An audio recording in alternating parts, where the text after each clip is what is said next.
I don't know what this is gonna be about yet, but this is a personal reading. And I'm trying to think, how do I want to start it? I think I want to use this animal oracle. So we'll just do that. And I'll pull a little bit about like how you're showing up in the energy. And then we'll just carry on from there because this is like open-ended. There's no real request. And I feel like there's some freedom that comes along with that. The working title that I actually started this with is like "The Future is Mine." And I feel like a lot of us could be in an energy of like feeling kind of inspired. So I definitely was feeling inspired today. There could be some people who you respect. I didn't do anything to my hair, so it might look weird. But there could be some people who you respect, who are inspiring you right now, like through their lived example or whatever. This doesn't have to be people who are actually alive either. There's people who are like dead or like they're fictional characters even.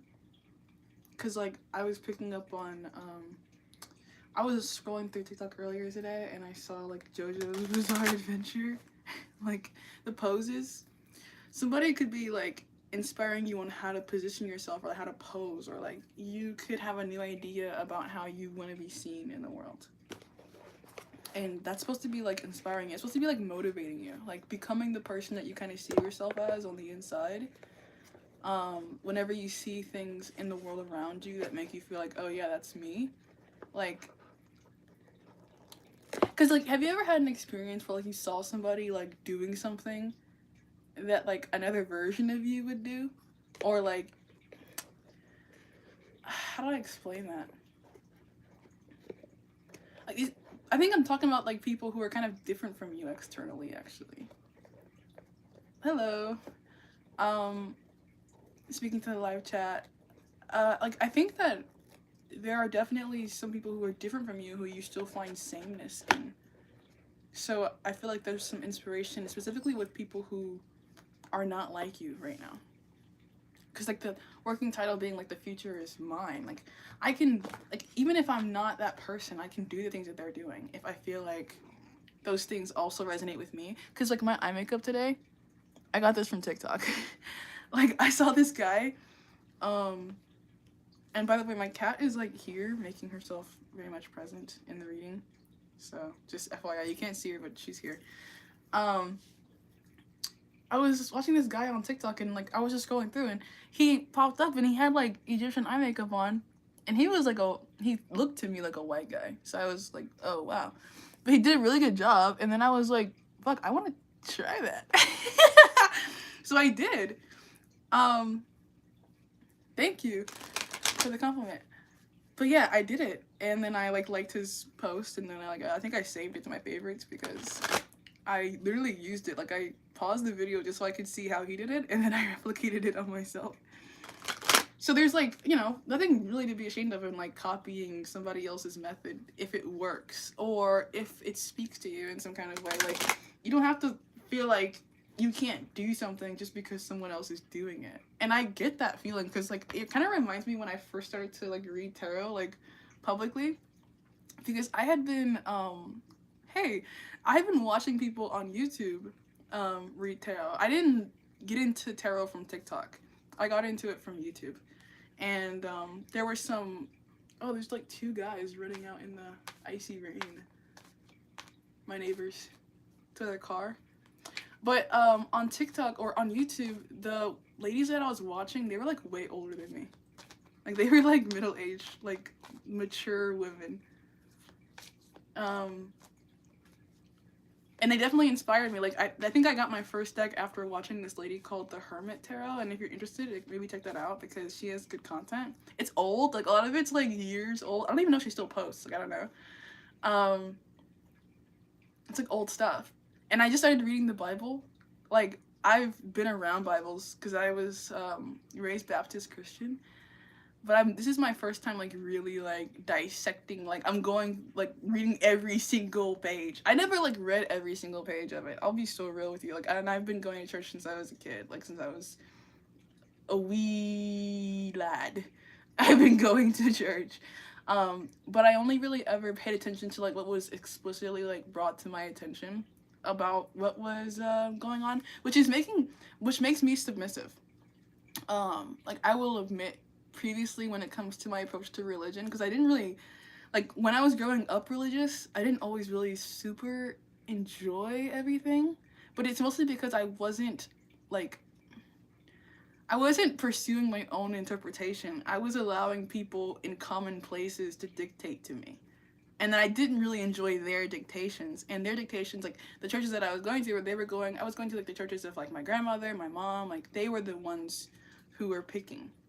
So I think part of my departure from religion actually comes from the fact that I wasn't enjoying the interpretation that I was being given, or I didn't feel fulfilled by it spiritually. And so then I started to go and like have my own spiritual journey, and I explored like a lot of other stuff, a lot of other religions, a lot of other spiritual philosophies. And now I'm coming back to Christianity, and I'm like, okay, well, now that I know what I know about like how even other cultures explain this same exact shit stuff,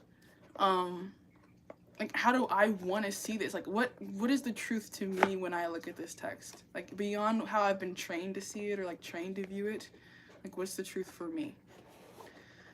So I'm kind of picking up on this like kind of powerful energy coming from you, because this is kind of important. Like you choosing the lens with which you view your life kind of sets the foundation of what actions you take, how you feel about what's going on in your life.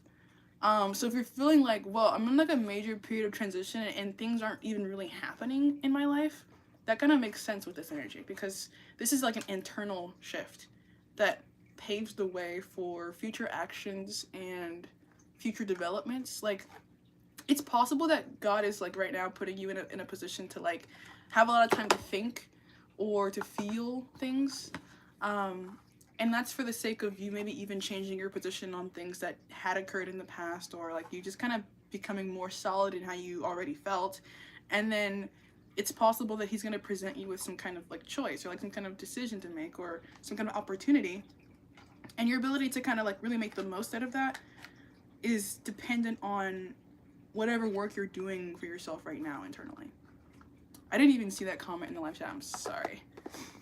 So I'm not really paying too much attention to the live chat. I'm mostly focusing on this personal reading that I'm doing right now. And I'm reading for someone named Angelina. So like even in your own name is the mention of angels. I think that makes sense. Because yeah, this is my cat. Her name is Seraphim, which is the highest order of biblical angel. And I literally just gave her this little alien charm, like alien abductor charm. Because I was reading a lot in the Bible about like well, I won't get into that, but like yeah. So I just kind of feel like and then my dad always taught me, I don't know why I feel like I want to say this, but like I do. And my dad always taught me like growing up, like if angels are not of Earth, then they must be extraterrestrial, which would then make them alien. So since I was a kid, because my dad is not necessarily Christian, like he is, but he also isn't. He's Jehovah's Witness, which is something a little bit different. Like I don't know, it just has a different vibe to it than like the average like Christian person to me. Like I don't know, my dad to me is more of a scholar than he is religious, so he's more interested in like gaining information. I think I got that trait from him. But he was like, yeah, basically angels are aliens. So when I was growing up, I kind of always knew or like had the idea in my head that there could be forces of good or protection in the world that didn't necessarily look the way that I expected them to. And that could be a theme here. It's like your awareness of like both light and dark things, or your willingness to kind of see things through a lens of nuance or be open-minded, could be part of the reason why certain opportunities are making themselves available to you specifically instead of somebody else. It's like because of what you can bring to the opportunity in your willingness to kind of like open yourself up in a certain kind of way. Because I feel like the average person has been conditioned to think of an angel as like a humanoid looking person with just like wings, and they usually look like really beautiful and they're good, you know. But like what if an angel was actually like this dark mean thing that I have? Like from the moment I got her, maybe even before, I knew what her name was gonna be. and I knew I manifested this cat. I don't know if I ever told the story before. I don't think I have. I wanted a cat so bad when I was still living with my mom. Like I knew I wanted a black cat too. Like I was like, I want a black cat so bad.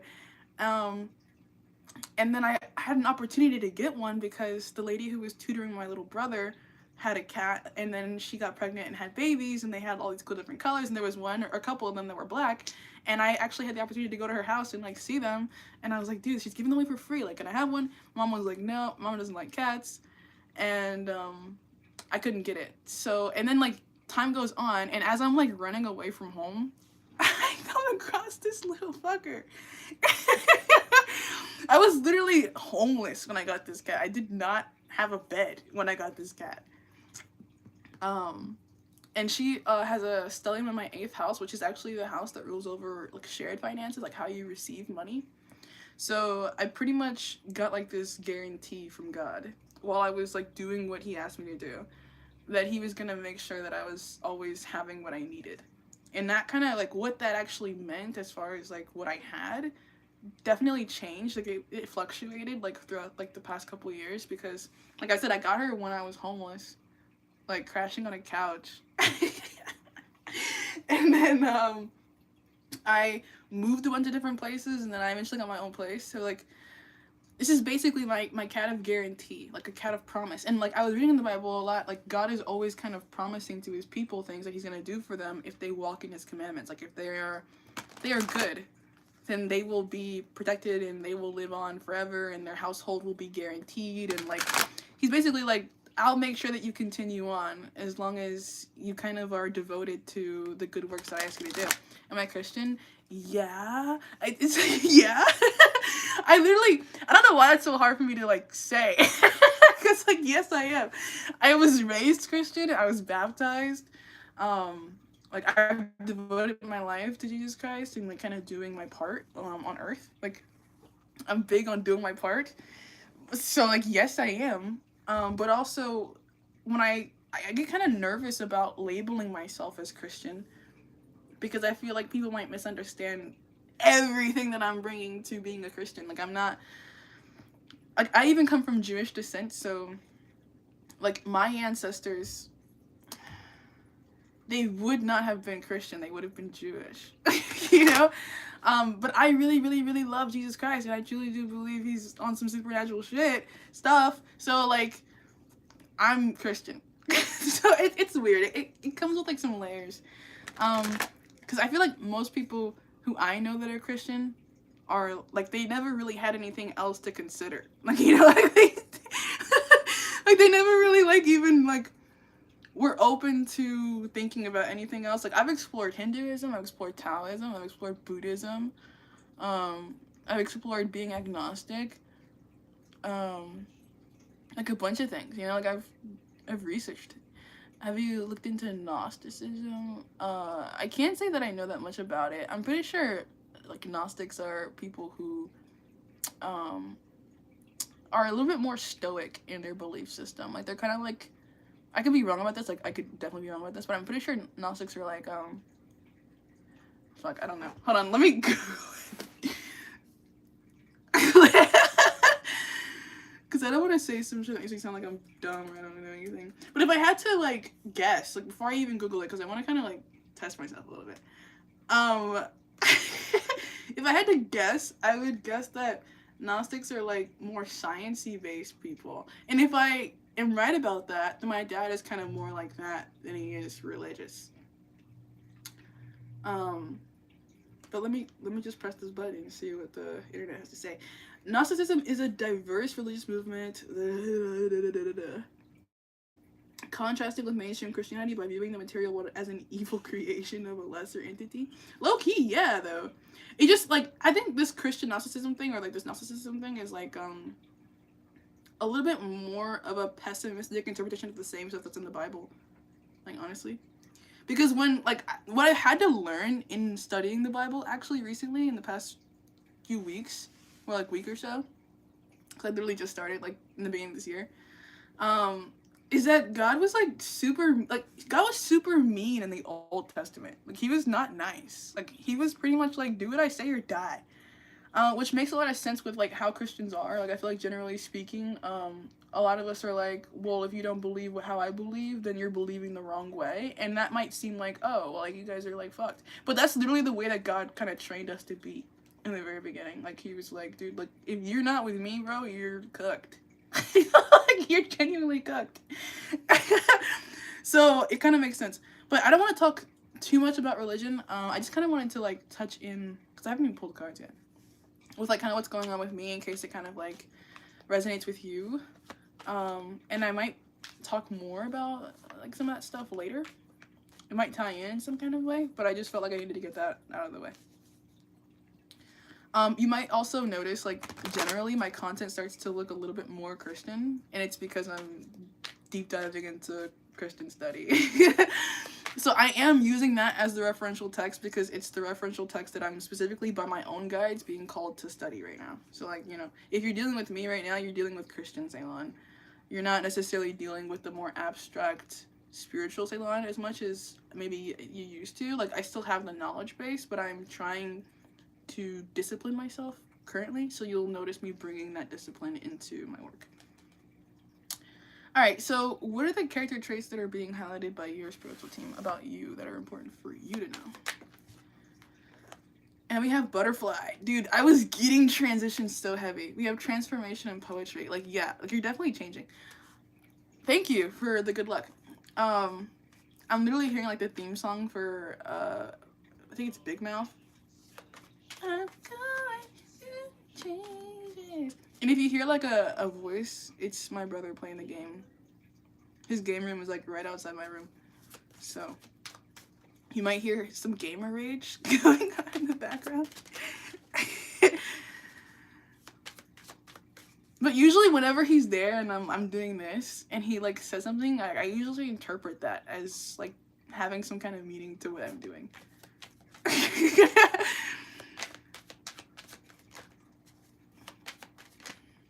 And then I'm also thinking like, my brother has the same name as my dad, Timothy, which is a biblical name. And like, you know, the whole like phrasing of like God the Father. So if you're not in a current position of having any like real religious doctrine and you don't even really want it, just know that I feel like there's something that's like right beyond your bubble that's still speaking to you. And you can still hear it. So like you might not call God God, right? Like you might not even really want to acknowledge him as being like God the Father, like something you have to submit yourself to. But I still do feel like there are forces at play that want to assist you even beyond you wanting that assistance. So that's something to kind of be like grateful for. Like even if I'm not acknowledging some of these forces as like being the almighty that they are, they're still working in my benefit. Like they're still aligning themselves to be of assistance to me, or at least they're still around, or I can still derive from them. Like I can still benefit from what I may not necessarily prescribe to. Because like you might be like listening to me talk about this and you're like, I'm not Christian, this is like pissing me off for whatever reason. I don't know if you're really that it would be kind of crazy if you really were that like kind of like closed-minded to me personally as someone who's still open-minded. But I do kind of like know that there are some people who really don't enjoy Christianity because they've had like negative experiences with it. Like I think there's a lot of religious trauma, and right now I go to a Catholic church and I see it. Like I literally know it. I think I have a bit like I have quite a bit of like actual guilt, but I like to process guilt. Like I know a lot of people are like it's common to kind of think that it's better to not feel guilty, or that guilt is a feeling that you should try to avoid. But I feel like in any event that I do feel guilty, there's probably a good reason why. And because I am healthily processing guilt on a frequent basis, when I don't feel guilty, I know there's also a reason why I don't feel guilty. So I can't really be persuaded to feel guilty in times in which I don't have guilt. Butterfly and golden eagle, enlightenment and success. This is you kind of flying close to the sun. And then maybe even being transformed by certain experiences that you had, right? Because I mentioned religious trauma, but it doesn't have to be religious trauma. It could be, I just heard in my head, like, sexual trauma. I don't know. For you, it could be that. But just experiences in your life that have altered you.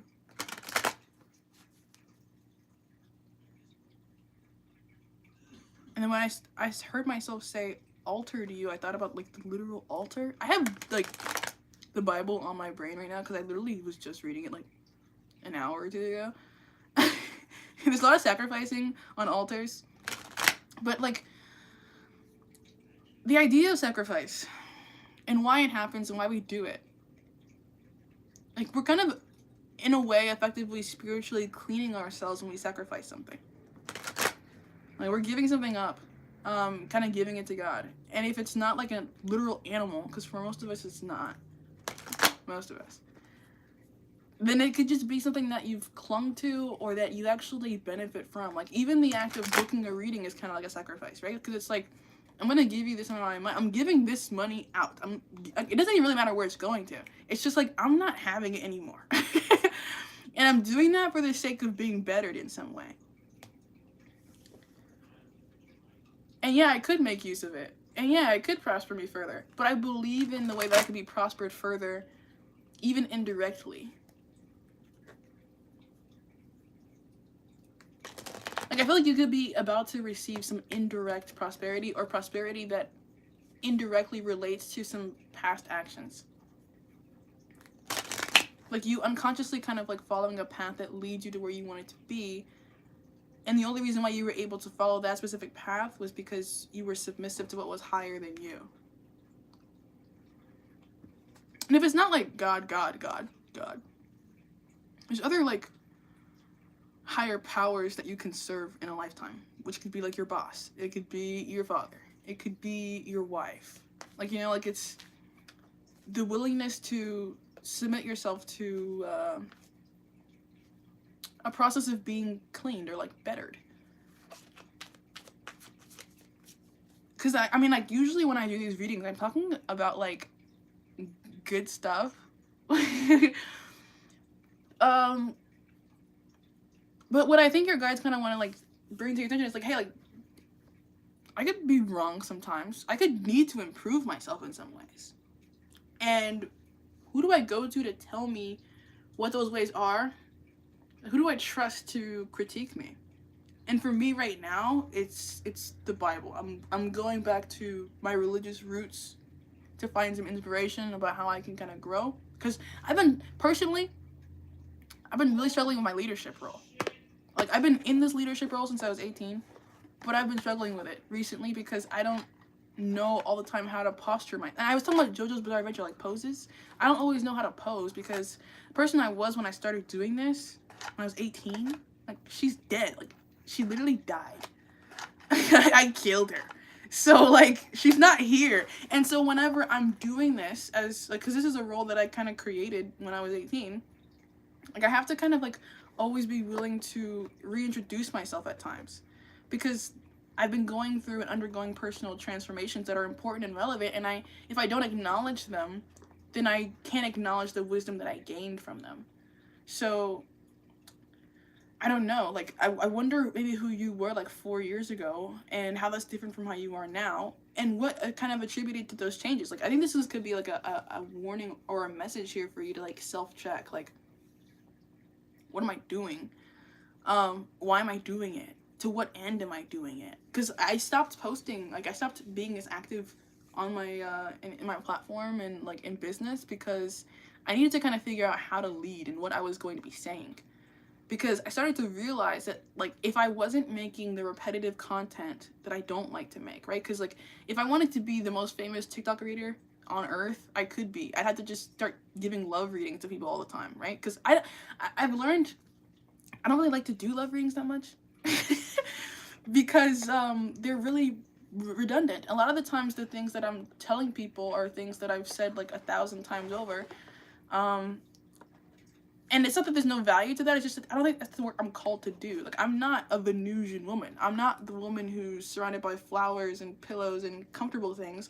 I'm kind of the woman who's sharper. I'm more like a Queen of Swords kind of person. And so if I'm trying to position myself as I'm thinking, see, I have different lenses in which I interpret things. So I'm thinking I want to like speak of other deities, but I was just talking about God, right? And then one of the things that God is always saying is like, don't worship other people. I'm not worshiping these guys. They just represent an energy to me, right? So there's an Orisha in Santeria named Oshun, and she is a very feminine, like hyper feminine goddess. And there's also Elegua, and Elegua is non-binary, and well, a man probably. If you had to like put him in a spot, he'd be a guy, and he's like a trickster spirit. And I'm more Elegua. I'm honestly, Oshun's really cool, but I'm not, you know. So there's I can't present myself as something that I'm not for a long period of time and be successful in that performance, basically. Because I will either get tired of performing or bored of performing. And that's basically what happened for me. This could be something that's, that's so cool. I'm glad that other people who have him as their head is here, because I really love that guy. He's awesome. Like, I have a lot of, unconsciously, I have a lot of, like, things around me that represent him.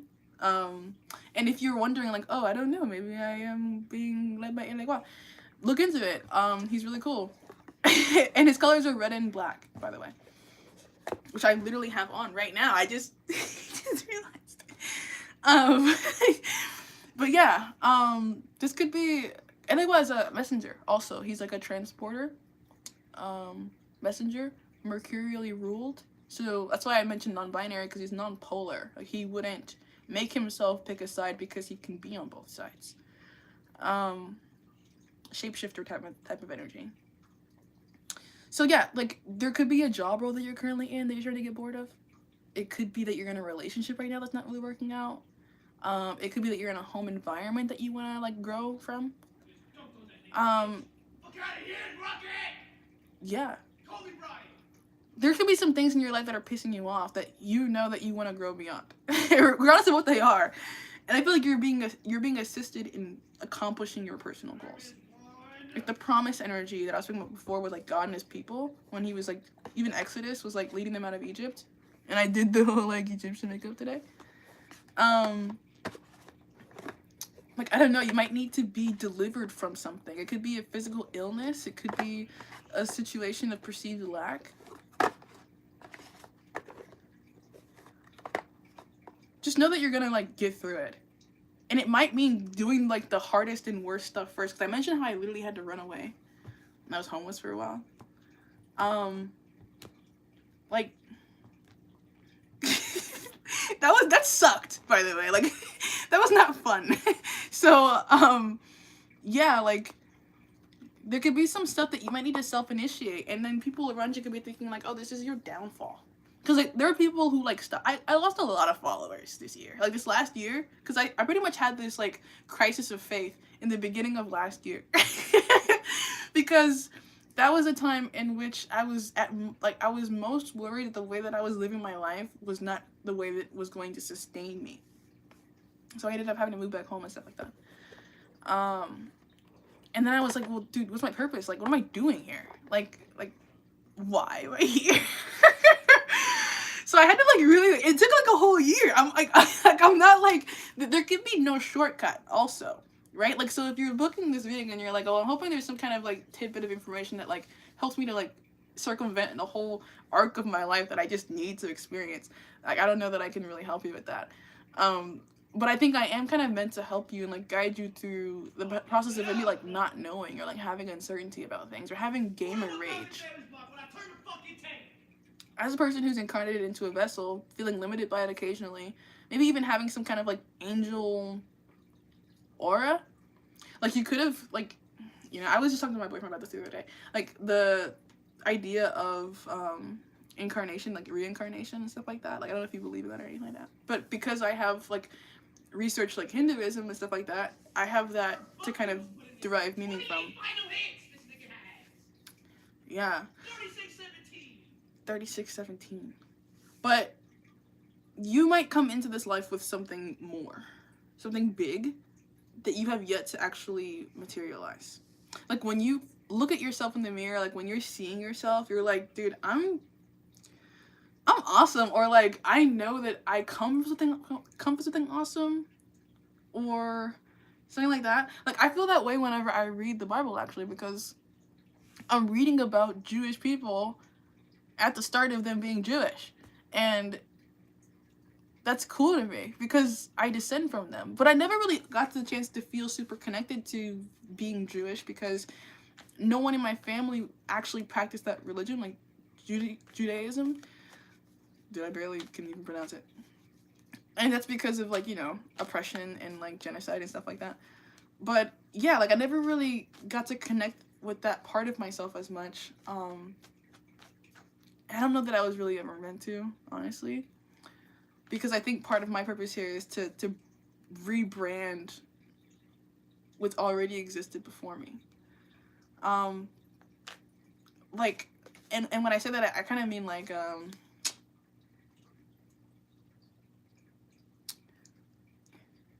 I'm all those things, right? Like, I have all these different pieces, even of, like, genetic components. Like, I'm pretty mixed, like, pretty mixed.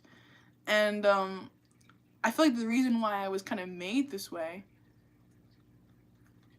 was so that I would have more bandwidth. I think you're a person who has bandwidth. Like, this is a golden eagle. Like, you have wingspan. That needs to be kind of like, you need to stretch your wings. I don't know what the thing is for you that makes you feel like other, but I feel like you're kind of being called to lean into that. Or at least explore that in this energy. Because it's part of the reason why you're special. It's part of the reason why you're experiencing favor.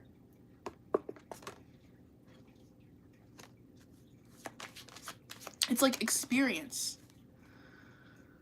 Like, you know how in, like, Minecraft, like, you can't, like, you have to, like, do stuff in the game to get the XP to, like, enchant your armor and stuff like that? So, like, this could be a time in the game when you're, like, doing the side quests and you're getting the XP. So that you can, like, unlock the next level in some kind of way. Or so that you have, like, the gadget that you need to, like, really defeat the boss at the end of the level. This could be, like, a resource acquisition phase.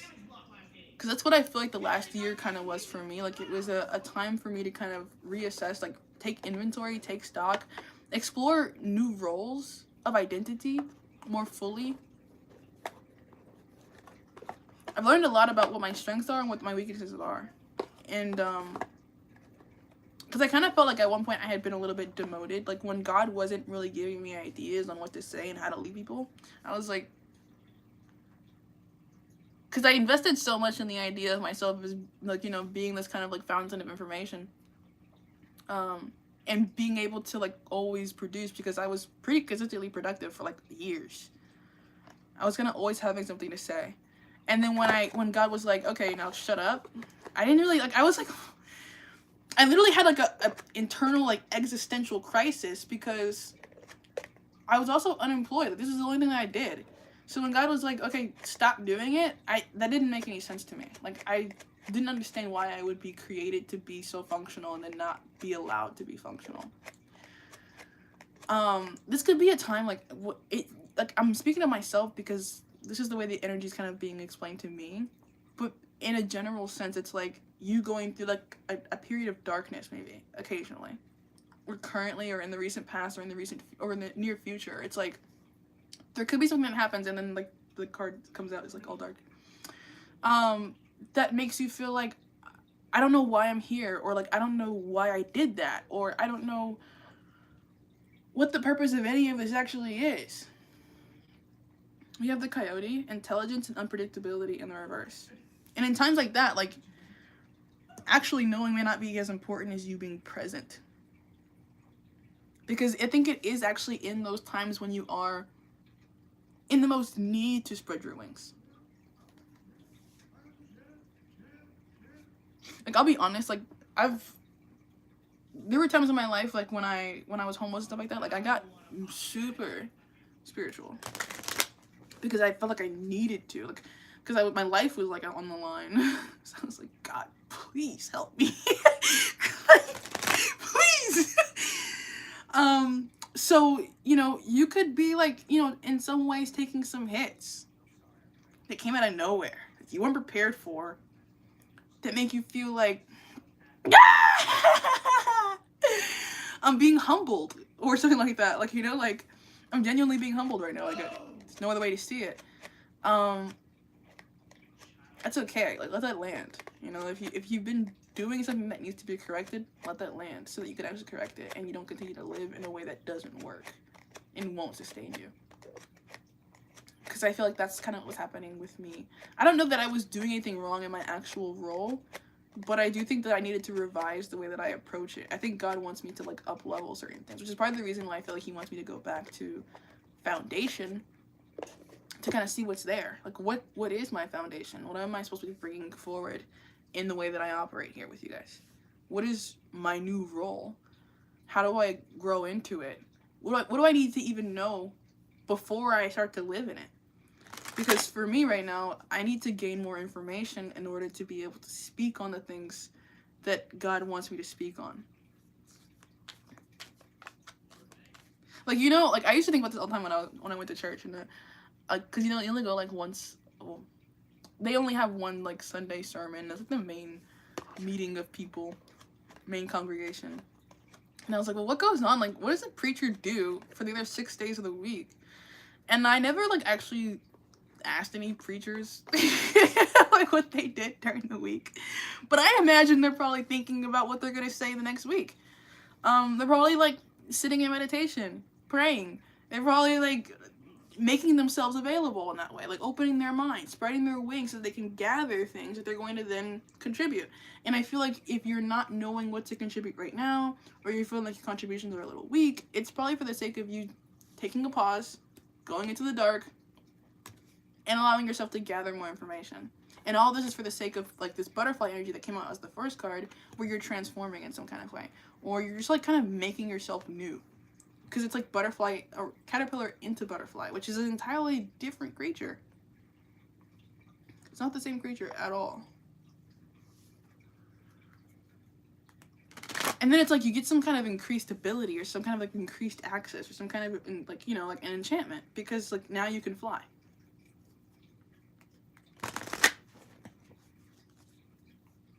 But I do think there could be some things about your life that make you feel a little bit bound right now. Like a lack of an ability to do something, or like whatever. But don't resist that too much, because you probably still have, or you almost as if you do have, everything that you need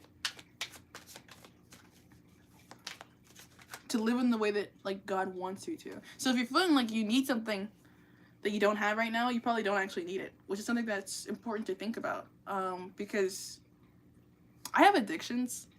I'll be honest about them. So like sometimes when I don't have the things that I want, I'm like, something's wrong. But something's not wrong. I just need to be clear-minded. I need to be available. I need to be present in the moment. Because another thing that could be here for you is like cycles. Like what was okay for at one time in your life might not be okay anymore. And how willing are you to adjust to new opportunities and what they might require of you that's different from what was required before. Like for example, if you were in a relationship and you're used to posting certain kinds of content, you might need to change your content. Or if you're in a relationship and you're used to going out and partying and having fun all the time, you might need to like kind of not do that as much anymore. Or, you know, like that kind of a thing. Whatever would be a hindrance to continued growth should be removed, revised, moderated. And you have to be like really honest with yourself about what those things might be, and not keep yourself comfortable, like your ego comfortable. Because I feel like the risk of keeping your ego comfortable could be, you know, detrimental if you're not properly assessing yourself. Like I kind of like watch myself a lot of times from like outside of myself. I make it a habit to kind of be aware of myself as a self, and then also like as a vessel, if that makes sense. Like I'm Ceylon Hyde, but I'm also the person observing Ceylon Hyde. I am the self and the observer of the self. So I wonder like if you can relate, or if you can admit to yourself that you've been siding with one end of that. Like, are you over identifying with your identity? sounds so funny. Are you so like committed to being who you are that you can't change when you need to? Because when you think of yourself as the observer or the operator of the vessel, it's just kind of like operating a car or like a machine. Like, I'm gonna use car because it's easier, but like if you're driving the machine, like if I was driving the machine that is Ceylon High, and then all of a sudden like I realize it's getting dark, I need to turn on my headlights. What if I'm not outside of the car and inside the car, then I don't know what I need to do. You know, like if I didn't have windows to look out the car, I wouldn't know, you know. Obviously there's windows in a car, but I hope that makes sense. Which is a higher perspective, which I think you have. I'm pretty sure you have the ability to kind of like voyeur. So yeah, maybe you need to do that more. Like, I don't know, maybe you actually need to like get your car serviced or something like that. I don't know. That could be coming in. If that like resonates with you, then like definitely go get like your oil change or whatever, or like get your brake pads replaced. My dad literally yesterday just replaced the flat tire on our like family car. You can call it that. So yeah, like that actually just happened, like a vehicular like mechanical adjustment. You could be going through a mechanical adjustment, and that's like a real like intellectual way of approaching this. But you could, like, I mentioned how like Gnosticism was kind of more scientific or like whatever. It's more like frank, or like the mindset that I feel like you're evolving into is more like black and white. This is a black and white deck. It's more like is or isn't, or it's more like good or bad, or it's more strict or like rigid in some kind of way, which might not be what you expected. It might not even be how you're used to being. I don't know. I've always been an analytical person. I have a lot of Virgo in my chart, so I'm kind of always comparing and I'm always judging. Not like in a bad way, but I'm always judging. I'm always assessing what's in front of me. Like data analysis. Which is another reason why I feel like I'm not that Oshun type of hyper feminine woman. Like, I'm not emotionally driven. I'm not emotionally led. My life hasn't made me feel comfortable being that way. And I feel like that's intentional by like God. So he didn't want me to be that way. He didn't want me to be soft. So I'm definitely not soft. This could be a time in which like the softness in you, whatever remains of that, is kind of being put to the test. Like, am I gonna keep this softness, or am I gonna like kind of evolve beyond it and become machine? Because you might need to. I don't know. I haven't pulled any tarot yet. I don't know the details of anything yet. But you might need to kind of get a little more strict. Like, you're with me or you're not with me. Like, I was talking about the like Old Testament God. Like, either you're with me or you're not. And I've kind of like proven to you what the right way is to like do things, or like how to be. And if you're not living that way, it's because you don't want to. So this could be, if it's not like a straightness with self, it could also be with others. Like, I was mentioning that whole like relationship thing, but it could be that you're not the one at fault in certain situations. It could be that you're dealing with people who are like kind of, I don't want to say playing around your energy, but low-key kind of like playing around your energy. So you might need to like get more strict, or like, I don't know why I just heard lay people off as if like you're the boss, so you could be the boss, or you need to start to kind of like posture yourself as the boss. In a relationship context, you might be used to doing like, which is interesting. You might be used to just doing whatever is necessary to keep going forward in that relationship, even if that kind of means like taking some kind of personal loss, which is something that's important to consider about yourself. Like, where does that come from? Is that like a childhood wound or something like that? Because it could be. Like, you could have, like, for me, all those Virgo placements, like, well, not all of them, but one of the main ones is my moon. So my mom, when I was growing up, was kind of critical. Like, she was judgmental. And she was judgmental not just of me, but also of herself, and also of everybody else. And we used to, like, She called it people watching. So basically, whenever we would go out in the world, like amongst other people, we would just like judge them. It sounds so bad, but we would just assess them. We would just and that was normal, like to do, like to just like kind of like talk about what we were seeing in other people. And so I think on some level, I kind of became a person who was that way internally as well, where like I was like, well, if somebody was watching me right now, like what would they think? And so now I'm kind of like always thinking about that. And it was actually a point of limitation for me when I was first starting to be creative openly, because I used to be really critical of everything that I wanted to contribute creatively. Like, and it's difficult to balance that foundation with a creative lifestyle or a creative mindset, because creativity does not always have rules. It usually doesn't have rules. Usually creativity is like, I'm just doing it. Like, I'm just making something happen. I'm doing what feels right for me.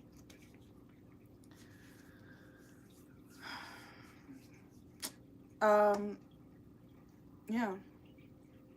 I didn't show you, but I was like messing with the deck that was the remainder of the deck, and I split it 3 ways, and we have the owl, the fox, and the starfish.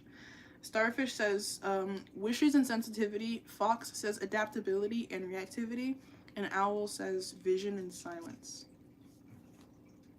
I also pulled these 3, so I'm noticing 3 could be significant for you. Also, like triangles.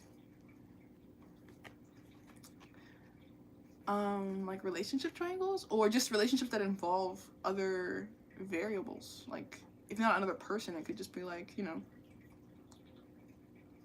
like work or family or religion or culture or creed.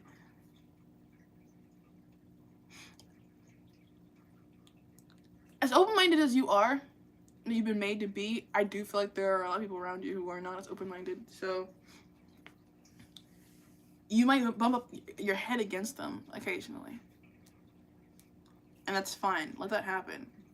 Like, if there are any circumstances of your life that are bringing conflict or controversy or, like, pain, don't run away from that. Like, let that happen. Like, allowing yourself to experience pain is, like, one of the most Christian things you can do. Like, think of Jesus. Like, and sometimes that's the sacrifice, too. I mentioned sacrifice earlier, like, giving something of yourself. Like, sometimes you might need to just kind of allow yourself to take a hit. That's what my dad told me when I first got here. He was like, you're taking a hit right now. And it's okay. Because I was kind of taking it, like, for the sake of my clan. Like, which sounds funny to say. I kind of relate a lot to Itachi. I was mentioning, like, fictional characters you might like or resonate with. I kind of feel like Itachi. And also Prince Zuko sometimes. Those are guys, but like I mentioned before, I don't really feel like the most feminine woman ever. Okay, if I were to pick a woman though, maybe Meredith from Brave or Mulan. Like princesses. But yeah,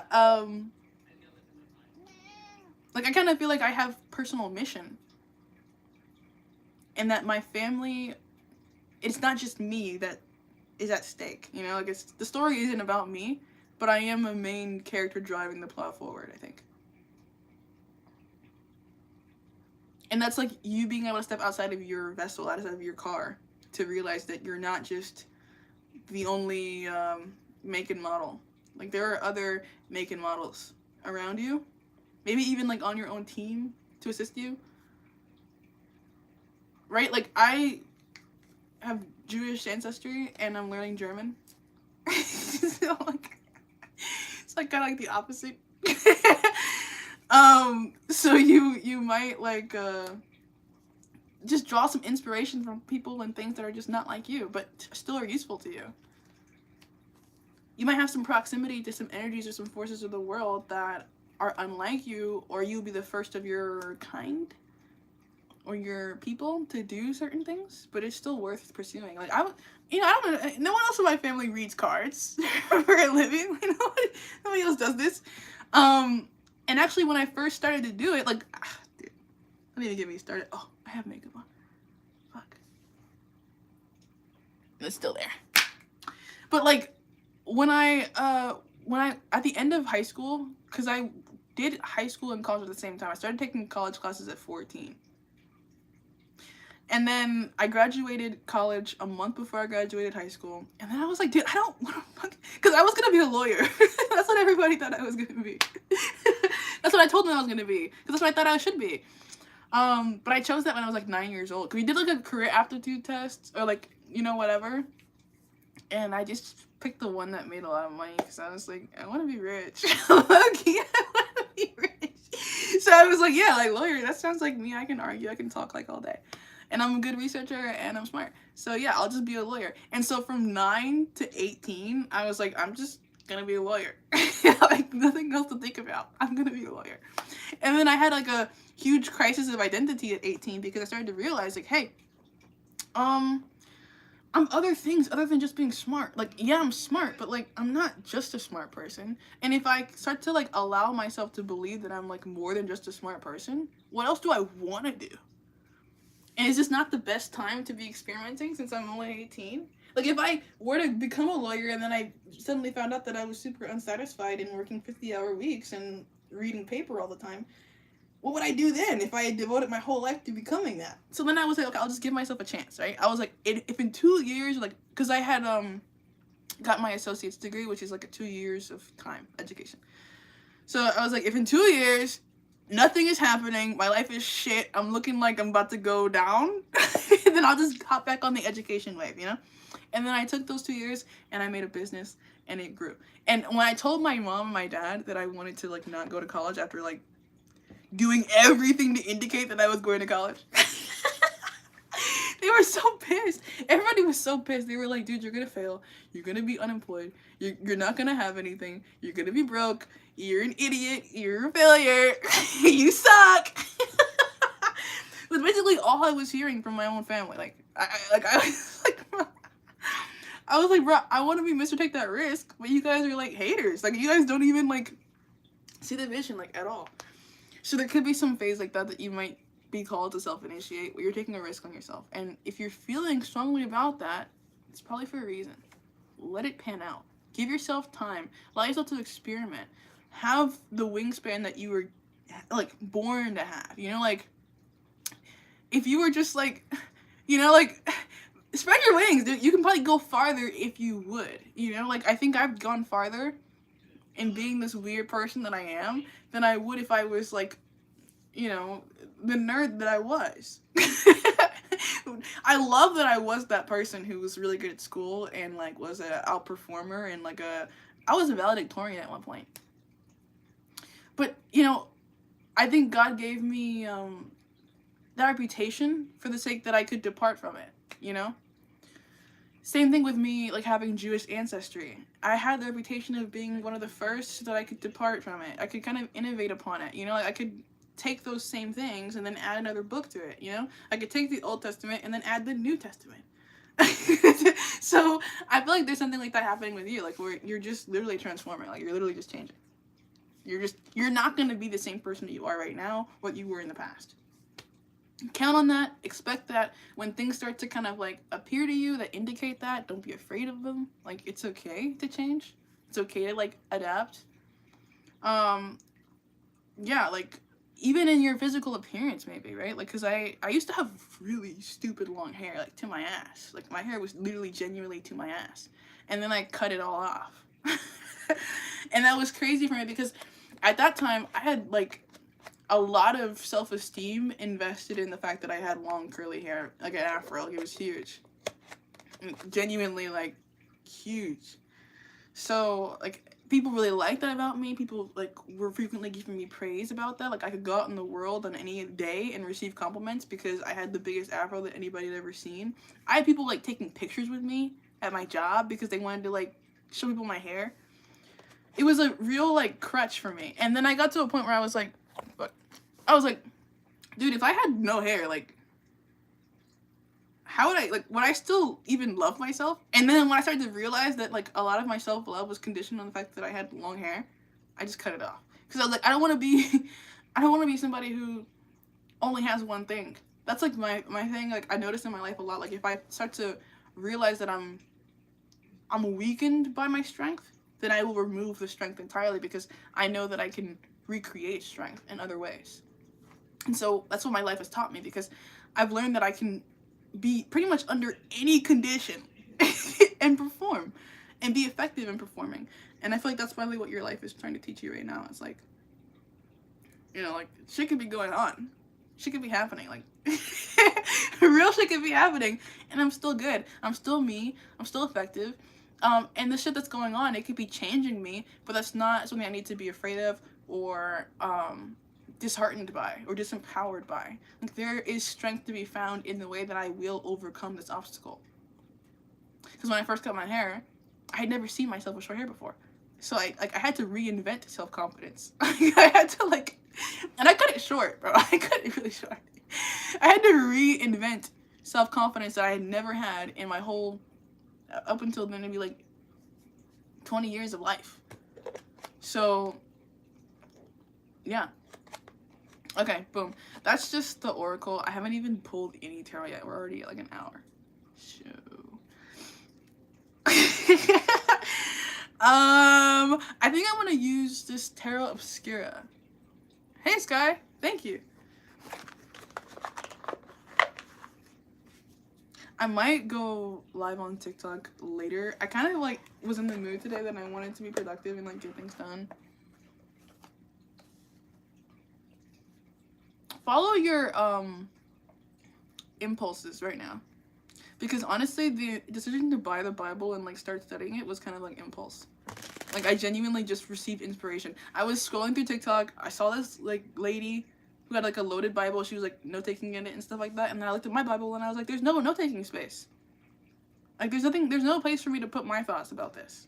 And that kind of is what like triggered that whole like thing I was talking about before. I was like, I want to have my own thoughts about this text, and I want them to be written down, and I want to have my own process of understanding it, and I want to have my own relationship with it.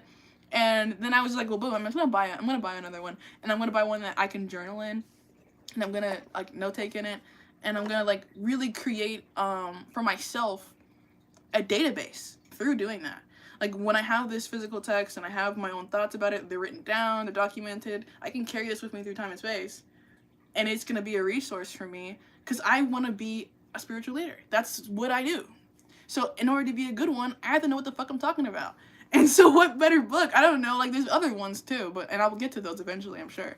But as of right now, that's where I'm at. I don't know if you literally are like thinking about going back to school or just like getting a certificate or something like that to like put on your resume, but that's basically what this is for me. Like, by having a more complete understanding of my own foundation, I can be more effective. So whatever it is that might enrich you in your productivity is something to focus on right now. How can I be better? What can I learn? Who can I learn it from? So, yeah. Okay, what is the more specific energy? I'm gonna put these here and then put those away, because we're taking up space. Too much space. Too much sauce. Which is like a 2016 jam. So, like, you could be about to go back to, like, a 2016. Like, we're 10 years past 2016, so that would mean that the cycle is about to, like, repeat. Because 10's always about, like, completing a cycle. So, you could be about to reach a peak in your life, actually. And that would make sense, because the golden eagle was the second card here. It's in the center. So, it's like, butterfly transforming for the sake of peaking. Coyote in the reverse, not knowing how that's going to happen, but feeling grateful for it in retrospect. I'm going to transform, I'm going to peak, and I'm going to look back on that and feel grateful for it. I'm transformed because I'm unique and special and different and cool and awesome and capable of regenerating. My peak is related to my ability to find internal solitude and be wise and reflective. Whatever I'm peaking in is related to, like, my wisdom. My awareness of myself and where I want to go. And wow, in the future, I'm just so smart. Everybody loves me. I'm fantastic, Mr. Fox. And I get a lot of praise for what I've accomplished thus far. Yeah, that's the summation of the last hour. Okay, so what's next? What are your, yeah, that's what I'm gonna ask. What are your next best steps?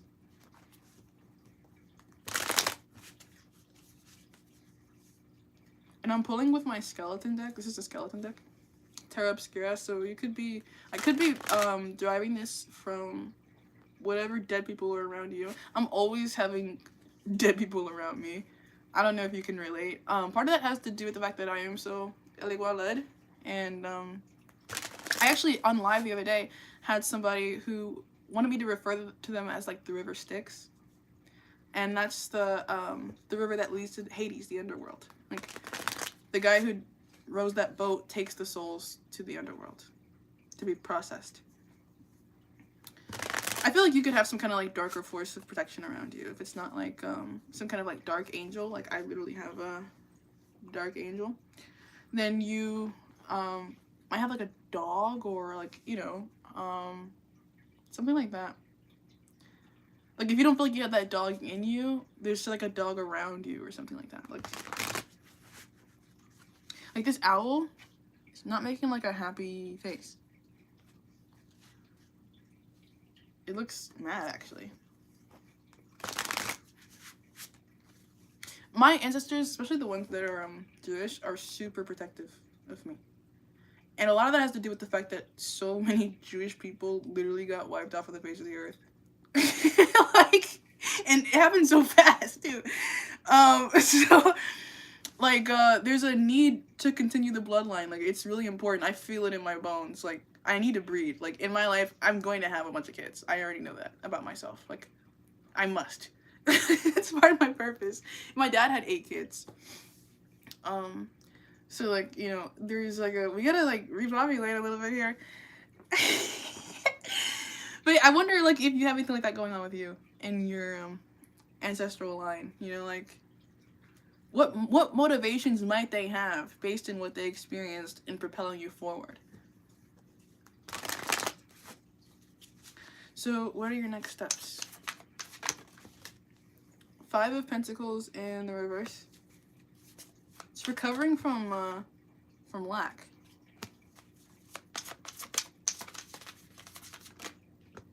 Seven of Swords in the reverse.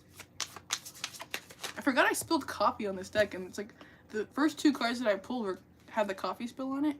Because I've been receiving spiritual warfare, and this used to be my daily deck. I used to use this like for like everything all the time. So it doesn't surprise me that this is the deck that I spill coffee on. But these 2 cards came out with coffee spilled on them. 5 of Pentacles in the reverse and the 7 of Swords in the reverse. So this could be you breaking free from whatever is holding you back.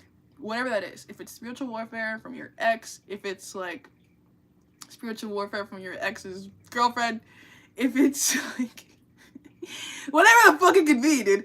It just kind of seems like there's some stuff that's been holding you back energetically. It could also be your own inner child wounds. Like I mentioned how I'm really critical of myself when it comes to like producing things creatively because there's no rubric. Like I'm really good at getting a good score if I know how to get a good score. Like I was super good at testing in school. I was super good at like posture. I knew how to posture myself when I knew the rules, when I knew the program. But as a person who's not in a system of rules or programs, I have to figure out what those rules are for myself. So that's kind of like what I feel like you're going through right now. Like you're like, well, dude, what is the new way? Somebody's dying somewhere. I literally mentioned the dead. So somewhere. It's not funny. I hope they're okay. But the cards that came out next were like a stack. It's a bunch of them. On top, it's the Empress, which is like, oh my gosh, abundance, awesomeness. Things are like naturally coming into my life now. Like I don't even really have to try. Like I mentioned the dead, and an ambulance goes by. Like, you know, like I don't have to like really even try that hard to prove myself because the things that would prove me are naturally happening. Then we have the 2 of Swords, which is like, yeah, dude, like I'm at the center of the world and things are orchestrating themselves around me, even without, because he's wearing a blindfold, even without me knowing how or when or why these things are happening, they're happening. I don't have to be in control of things happening for things to happen. Then we have the 5 of Cups in the reverse. It's just like, dude, I no longer even feel that bad about what I've already been through. Page of Wands in the reverse is like, actually, I'm feeling inspired by it. I can create from it. I can share about it. Ten of Cups in the reverse, and the King of Pentacles. That could be like you creating some kind of new community. I'm trying to figure out why the Ten of Cups is in the reverse underneath the Empress. It could mean that like some of the things that are about to happen for you, like as far as blessings being unleashed in your life, are like making people around you feel away. Like I mentioned how my own family was like, oh, the sun. This one fell upside down. My own family could not see my potential because it had not actualized. And I don't, like, I'm not mad at them for that. You know, like, from a logical, rational standpoint, the things that I wanted to do didn't make sense. They just didn't. They were ideas. They didn't make sense because they weren't real. They were just an intangible thought that I wanted to share. You know, like, it was like, if you don't have my brain, then it's not gonna, like, really register with you. But because I do have my brain, it makes complete sense to me. I feel like people don't understand you. So you might need to really work on devaluing other people's acceptance of you. Because, like, dude, like, you could just be so crazy, unique, and powerful and special that nobody gets you. And everybody wants to, like, condemn you. And everybody wants to, like, kind of, like, make it their job and their responsibility to come up and, like, fuck you over. For lack of better words. Once again, think of Christ. Like, he was that guy who everybody was like, how could you be? In fact, you're so annoying and being so awesome that I want to kill you. Like, I'm gonna, like, actually kill you. Like, I don't want you to even be around anymore. Did that work? No, obviously not. So just, like, be perseverant. Like, you know, like, know there's a reason why you're going through whatever you're going through. Don't underestimate what your own personal significance could be. Like, that was my biggest hurdle, I think, in making the choice not to go to college, is, like, just believing in what my potential could be beyond other people, like, giving me things. Like, I had to, like, go out and get it, like, myself. Like, when I was living in my apartment, like, I didn't have a fucking job. I had to, like, hunt for all of my money. Like, I had to, like, make myself available on live stream and then, like, hunt, basically, opportunities. Which is, like, you know, like for sales, it's kind of like cold calling or something like that. Like, you have to be willing to take rejection. You have to be willing to have a bad day. You have to believe in the fact that after having maybe a couple bad days, you're going to have a good day. This is, like, character building, actually. Which I think is part of the strength that, like, God, I want to say God. I don't know if you believe in God. But I feel like God wants to build your character. Wants to build you through endurance. So, don't be weak, you know, like, because if you were a weak person, then you won't follow through with the passions that you're having that are actually the keys to your success. And these keys that are to your success are for you to see and not for anybody else to see. Because if anybody else could see them, they would take them and then they would be successful. And instead of you, like, you know, like, it wouldn't be you, it'd be them. So, be you.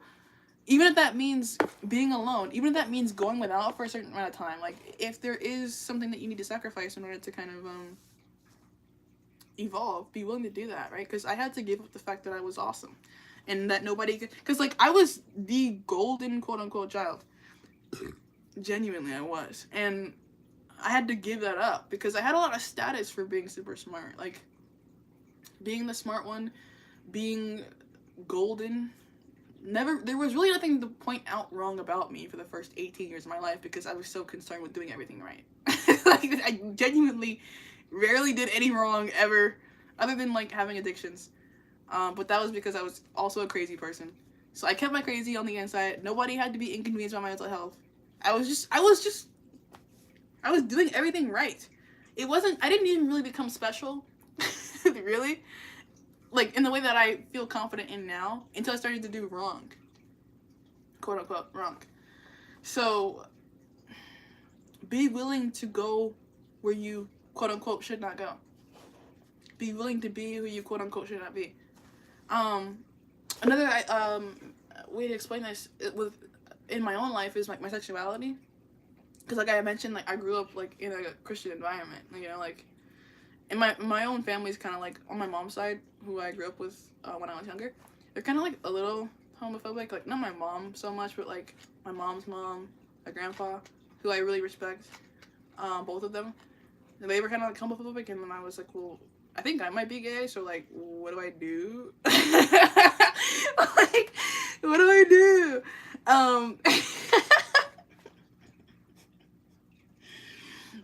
And that was hard because I actually really liked being gay. Like, actually, like, I did. So I didn't really know, and that's part of the reason why I had the crisis of faith for a time, because I was like, why would God make me gay if I'm not supposed to be gay? Like, I'm very obviously gay. Like, I'm physically built like a gay person would be built. Like, you know, like, I just like, I'm like, why would you do this to me? And then yeah, that was like a whole thing, which is why part of the reason why I feel like the reinvention and the personal interpretation is so important when it comes to this energy, and for you specifically, is like, you might need to create some rules for yourself, like, you know, and be willing to leave the ones that don't really work for you. And then there is the need to have that solitude to go and be with God, so you can get that New Testament, right? Because a lot of these rules that we're getting are coming from like the Old Testament, back when God was really like strict, before Jesus Christ died for everybody, and he was like, dude, don't do it my way. When he was like that, that's Old Testament. But we're in a whole different like arena right now, because Jesus already died. Like, perfect guy is already gone, so we don't have to be perfect anymore. Like, we don't even really have to worry about that. Now it's more important to just be like, hey God, like, what do you want me to do today? And then do that. It's more important to be that way than it is to be square.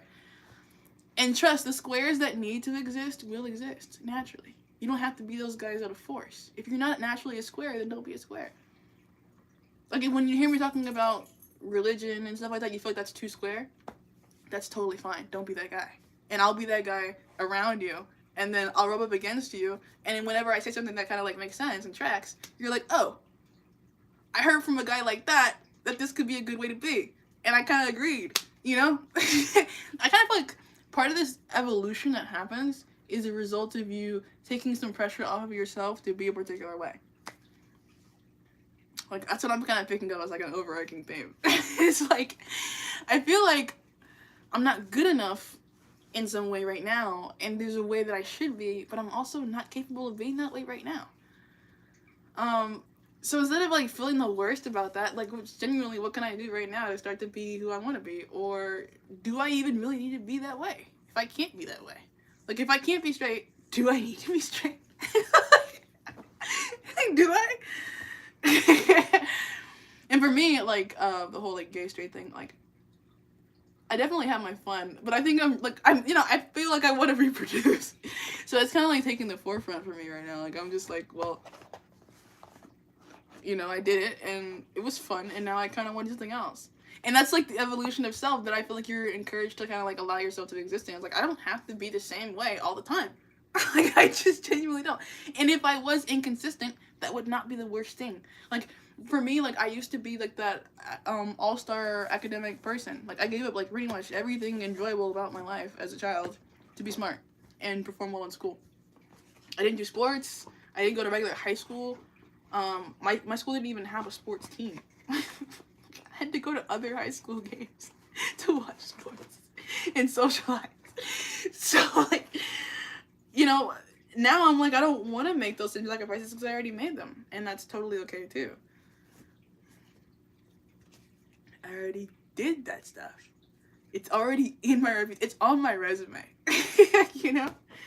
And when it comes to like some of the bad things that maybe you used to do, you might have taken some pride in some of your like shadow aspects because you might have been like, oh, this makes me super tough. But like, there could come a point in time in the future, or the farther future, or near future, when you're like, okay, well, I don't need to be the bad guy anymore. Like, I can be a good guy, or I can be good in this way at least. So yeah. Let me see. What do I want to pull from next? I don't know. I have a couple options here. I feel like you have a couple options on like who you could be or where you could take your life. I have 3 in front of me right now, but there's also some more over there. I think it's a good idea for you specifically to kind of think of yourself as like a limitless being and kind of explore everything that you can. Like, I thought about becoming a nail tech. In the beginning or at the end of last year, I bought like a whole bunch of like polygel stuff, and I was like, yeah, I'm gonna learn how to do nails, and then I'm gonna be a nail tech at my house, cause like I'm really big on like the whole self-employed thing. Like the work that I like to do is work that I can choose. So like yeah, like I don't know, that's just kind of how I've been thus far. So I'm always kind of thinking about like what I like to do for myself, and then how I could then offer that to somebody else. Because that was my whole like blueprint for the whole tarot thing. It's like I was reading tarot for myself when I was like 14, and then when I was like 18, I was like, wait, I do have a skill other than being smart. It's this. And then I was like, wait, what if I just like shared it? And then it actually like kind of blew up. Like I hit 10K pretty fast, and then it was all like pretty much downhill from there. So yeah, because that's the point when you can monetize. So if you were like thinking like, hey, I have an idea and I kind of want to like see if it'll work, I think there's a good chance it'll do better than you think, and it'll go faster than you think. Like that process of not knowing whether or not you're going to be successful, like you'll get reassurances that you're doing the right thing. There will be proof, like there will be signs that you're on the right track. So try some stuff, see what works, see what lands, see what inspires you. Allow yourself to be inspired. Allow yourself to believe that the inspiration that you're finding and stumbling upon is happening upon you for a reason. Like if you're on TikTok, it's not that somebody's like necessarily like guiding your algorithm or anything like that. Like I don't think you have hackers, maybe you do, I don't know. But I'm thinking like if that's the way in which your angels are communicating to you when you're least expecting, allow yourself to be open to the fact that that could be happening. Like, man, my algorithm is genuinely talking to me because it knows me in a certain kind of way. It knows my brain. That's the scientific interpretation, but if you think of it more spiritually, you're thinking like, hey, like, this is a sign. Like, this is a literal sign. Like, I'm getting confirmation of things that already existed within me on an external level. I can feel inspired by the fact that my external world, even in a small way, is aligning with my internal world. So if you're getting like repeating signs or like repeating patterns, invest in those as being like real genuine keys to how to move forward. I believe in the nudges. Because no one's gonna like come up to you and be like, hey, like this is not, the situation that you're dealing with right now is not so direct as like Moses when he was on the mountain getting like commandments and shit like that. Like it wasn't like God himself is not gonna like use a voice unless you're like clairaudient, in which that's awesome. But like, unless you literally do have the ability to hear voices, it's not gonna come that way. So you have to like find alternative ways to receive reassurance. Find alternative ways to receive guidance.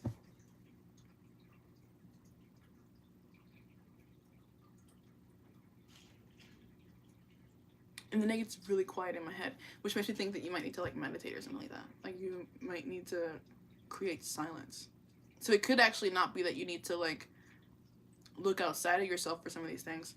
It actually could be that you need to actually shut yourself off a little bit. Not like becoming a hermit, nobody talk to me, but just like maybe you're not going out with your friends as much, or you're just focusing on the things that matter the most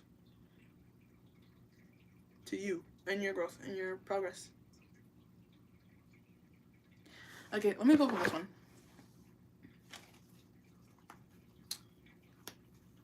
It's also an ancestral deck for me. Guys, do I look buff? Low key.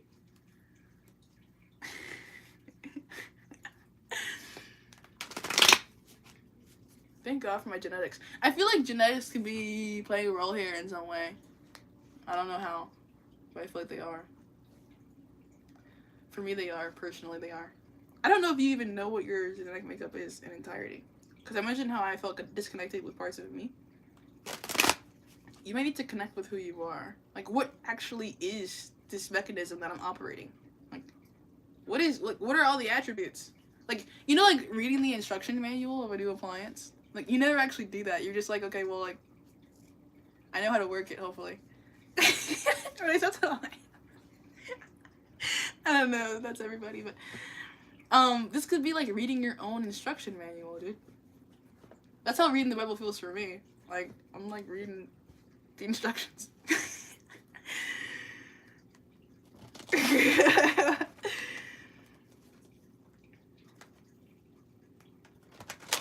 but like not just like what it says, but also like how the creator intended it for it to be used. Like how did your creator intend for you to be used? Do you know? Because for me, I know I'm a spiritual leader, right? Like that's me. And part of how I do that, like part of how I lead is by being submissive. So I'm extremely submissive to God for the sake of being pretty dominant in my relationship to you guys. I mean, I don't know what that balance looks like for you. Like, how does that play out in your life? Like, what do you think your purpose might be? Where can you look to find some of that information? This could be a time, like, when you want to, like, do personality tests and you want to, like, know how you're categorized. Not because you need to, like, feel defined by that categorization, but because you need an idea of where you're kind of falling on a spectrum here. Like, what is my current position? And that's important to know, like, where you are if you want to move.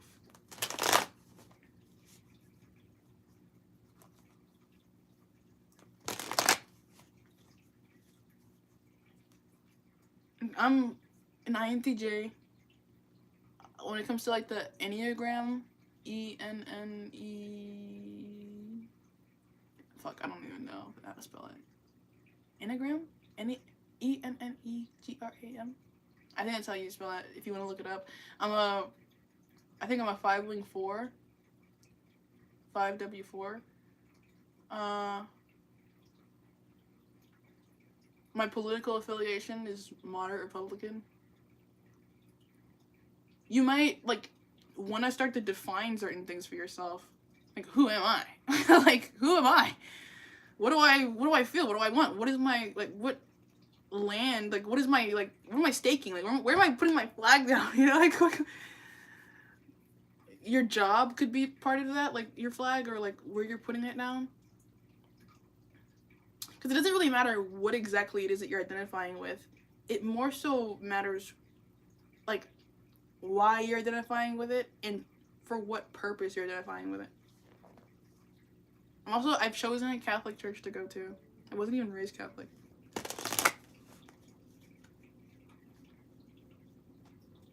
You don't have to stay where you think you should be. Like, if you would have asked my political affiliation, like, 2 years ago, it wouldn't have been that. That was not the answer I would have given you. But that's true for me now. So, yeah.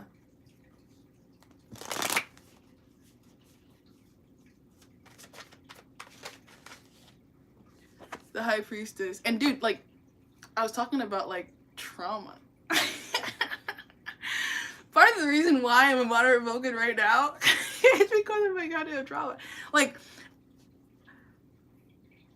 and that's not bad. Like, I'm not saying that like it's bad. It's not bad. I just needed to know what was real in order to have common sense. So I had to be acquainted with certain things. Because, like, I used to have this more liberal mindset. Like, I was talking to you guys before about, like, how I used to be abstract in my thinking. And I felt really good being that way. Like, I was like, yeah, everybody should be able to have every right.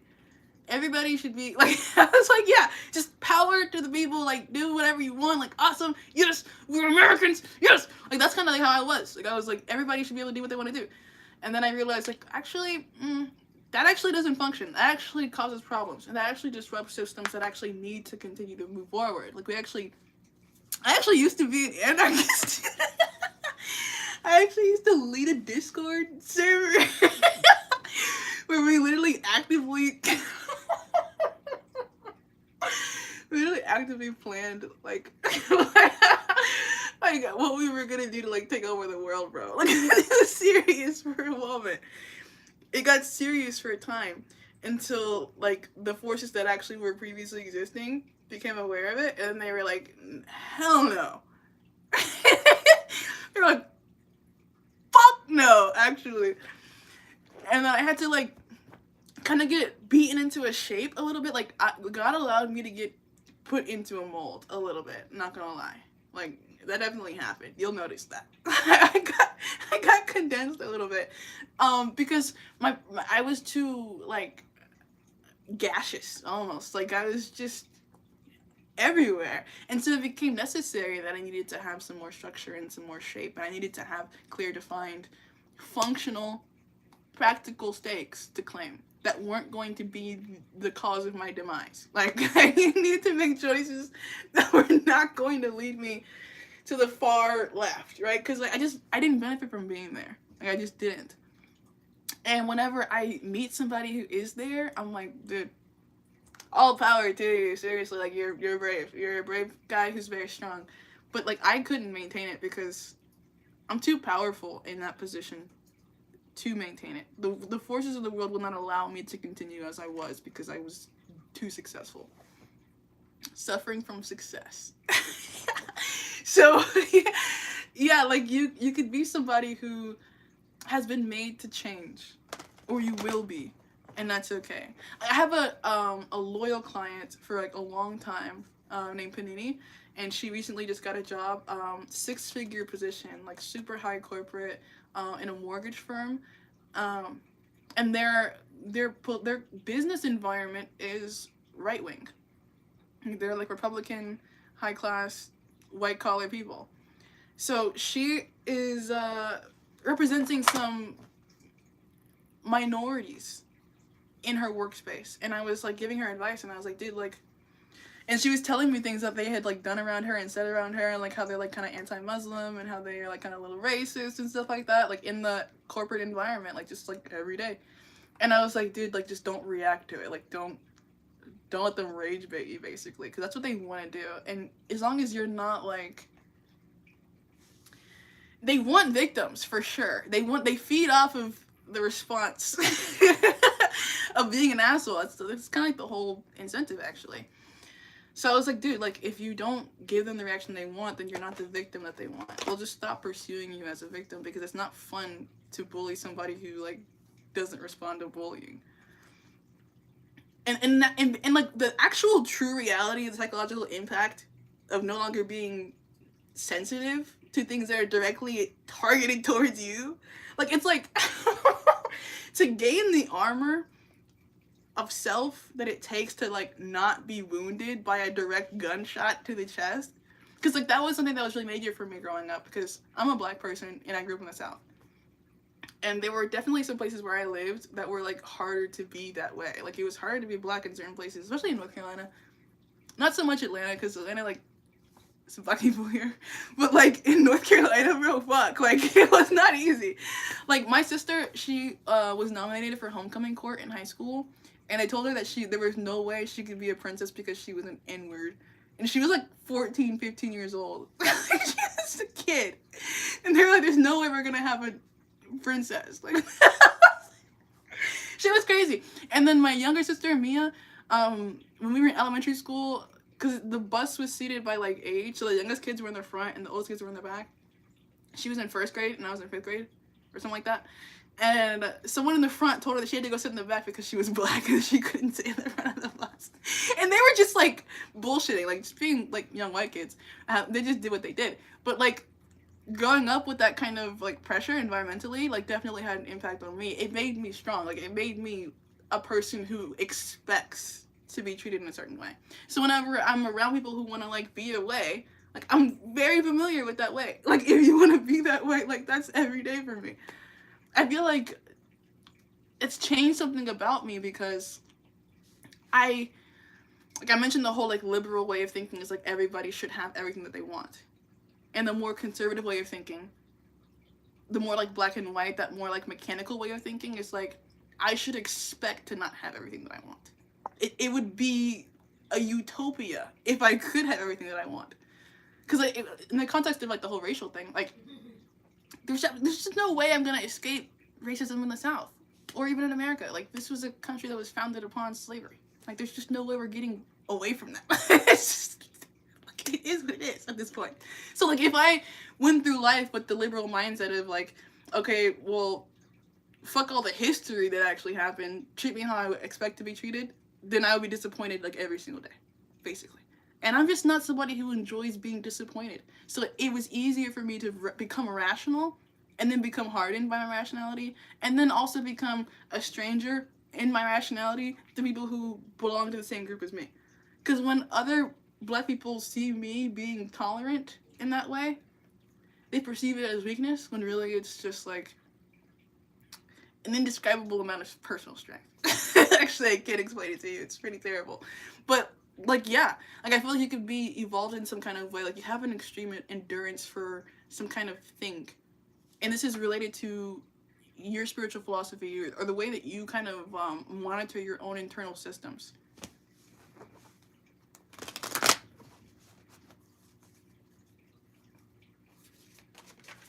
What else from this deck? We have the Fool. This is the end and then the beginning. You're about to, bro, the first card I pulled for you was Butterfly, so I knew that there was going to be a change, but this is, like, more confirmation of that. There could be a death, like an ego death. Like, if I had told high school Ceylon, who was, like, actively protesting in the streets of Charlotte, North Carolina, that she was going to be a moderate Republican, she would have slapped me in the face. She would have told me to go to hell. She would have hated me. Honestly, I have to deal with that sometimes, like the recognition that a past version of me would have hated who I currently am. Sometimes, like, a past me would not have liked current me, and like, current me likes current me. Current me completely understands why current me exists. But there is a more pure version of me that I've had to abandon out of necessity. There could be some stuff like that going on for you. Like, I'm not... There's a song, Take time with a wounded hand. I don't know the name of the song! Take time with a wounded hand, cause it likes to heal. Is it Creep? Not like... Hold on, dude. I'm half the man I used to be. It's called Creep by Stone Temple Pilots. Yeah. I'm half the man I used to be. I'm half the man I used to be. That's a song about, like, accepting the fact that you've fallen a little bit. And on my Instagram, I have a profile picture is like I talk so fast. Wow. Anakin Skywalker from Revenge of the Sith, when he's like about to become Darth Vader. So you could be somebody who is about to integrate a level of shadow or do some shadow work that just kind of makes you more willing to get it kind of by any means. Like, by any goddamn means it's gonna get done. I'm gonna be successful. I'm gonna prove. And that's like a key to your transition from one self to the next self. From Anakin Skywalker, the guy who had so many feelings, to the guy who has no feelings at all. But whoever you are becoming is the person who you need to be. That's the person who's going to further your journey. You wouldn't be becoming that person if it wasn't necessary towards your personal plot. Like, if you weren't meant to be Darth Vader, you wouldn't be Darth Vader. So don't judge yourself for how you have to change or, like, the sacrifices that you're making, the blind eyes that you're turning. There's a quote, every man is guilty of the good that he did not do. And I feel like I carry that weight. Like, there's a lot of stuff. There's a lot of stuff that, like, a past version of me would want to protest against that I no longer have the energy to protest against. Like, it would be bad for me if I did. An example of this was when I was, like, protesting the whole, like, Palestine thing. I got shadow banned so bad for doing that. And they're all dead anyways, so, like, what did I really gain? I don't know, like, I don't know. That's kind of like what gave me some empathy, actually, towards the whole, like, German Jew thing, a little bit, is, like, what do you do for people who you can't, like, if you can't save somebody, and you might recognize they need saving, but, like, what if you just can't save them? if they are beyond salvation for you personally, like your personal involvement. Because I was like reposting all their stuff and like using their audios and like sending them money and stuff like that. And then I got shadow banned, and then I was, you know, out of money. And then like, yeah, it was great and awesome that like some kids got to eat because of me. Like, I'm glad I did it, but it was just like, I probably wouldn't do it again. I'm being honest, I probably wouldn't do it again.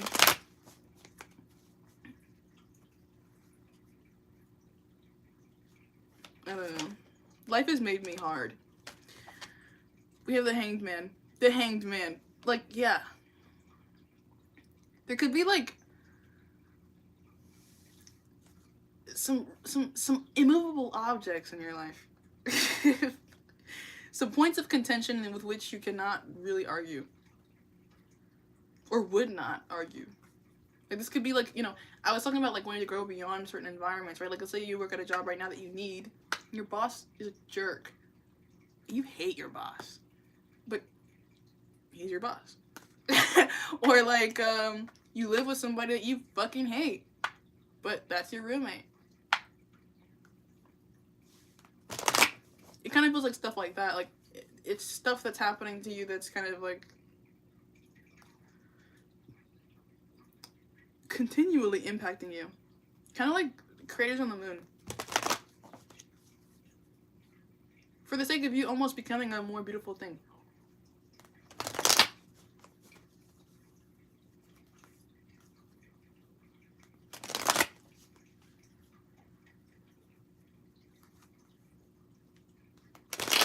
I'm thinking, I don't know if this is, I don't know if this is China or Japan, but I know that there's an Asian culture that, like, whenever their teapots break, they fix it with gold. So just know, like, if you are breaking in any kind of way, it's being fixed with gold. Like, it's making you a more valuable object. Like, the fact that I'm so tolerant genuinely does kind of make me a more valuable object. Like, this might sound terrible. I don't know. But my grandfather was a sharecropper, born in Alabama, before he became, like, rich later in life. And so he was basically, like, really broke, really poor, basically a slave. Genuinely, you can just think of him as a slave. So, he was that way. And one of the things that he taught me was, that you can never really run from it. Like, he never really said that much, honestly. He was a quiet guy. Like, a really tall, really quiet guy. And, one of the things he said to me before he died was to, like, not run away from things. Because not everything can be ran away from, like, especially when it comes to, like, world orders.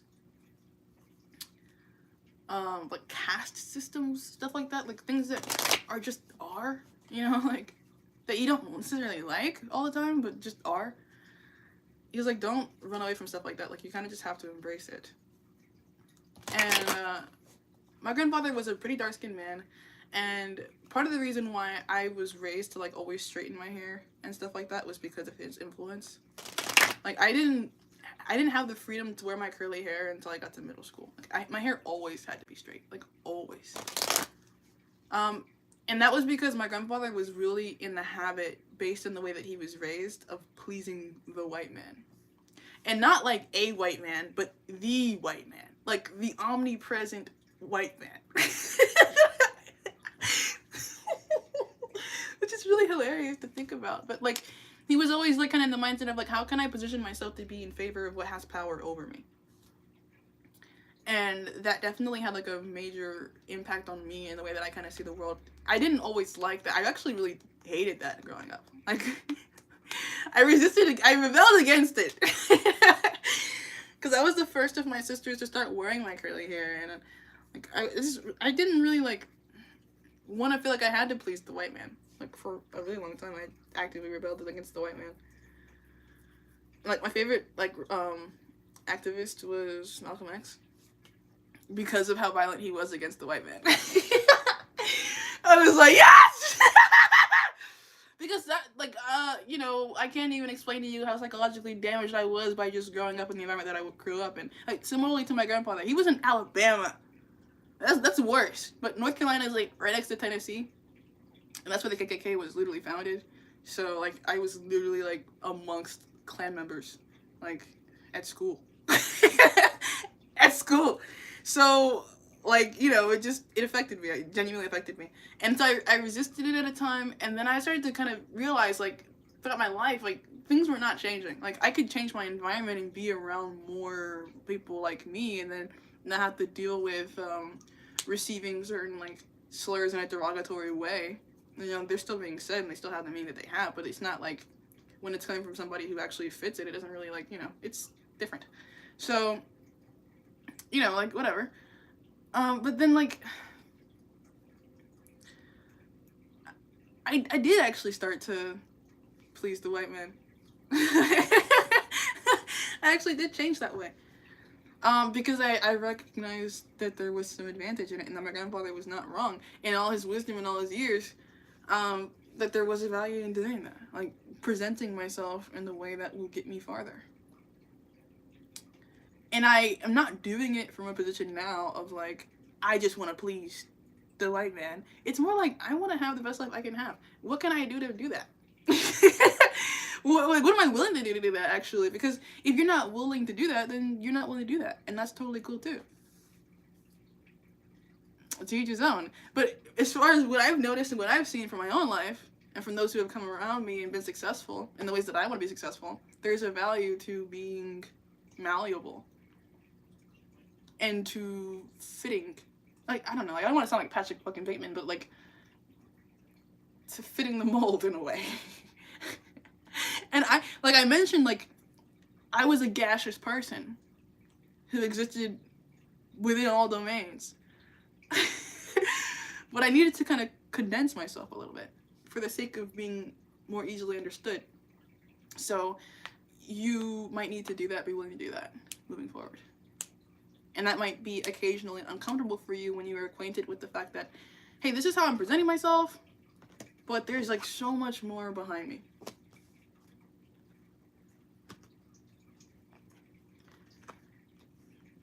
It's okay. Like, my last name is literally Hyde, and I was gonna say it's okay to hide. But, like, it is okay to hide. I think there's a lot of times there's shame, like, in certain groups of people about, like, what they have to do to survive, but, like, surviving is surviving, and you gotta do it. So, like, if a white person was, like, watching this, they probably wouldn't really understand with the same level of empathy what I'm saying, when it comes to, like, those specific topics. But, same way a straight person wouldn't really understand what it's like to, like, grow up in a Christian environment and know you're gay, but, like, still want to be accepted, I guess. Or just not highlight the things about yourself in which are most likely to be attacked. Or leave yourself vulnerable or sensitive to attacks. Because, like, some of the gayest men I know are homophobic in the way they speak. And that's just, like, law. Like, some of the gayest people you know are homophobic. I think a lot of people around you, not just yourself, are tempering their own sensitivities in different ways. And you might notice that. I think a lot of people end up having to take on villain arcs in their life in order to adapt with what their life is and how they feel about it. So, like, yeah.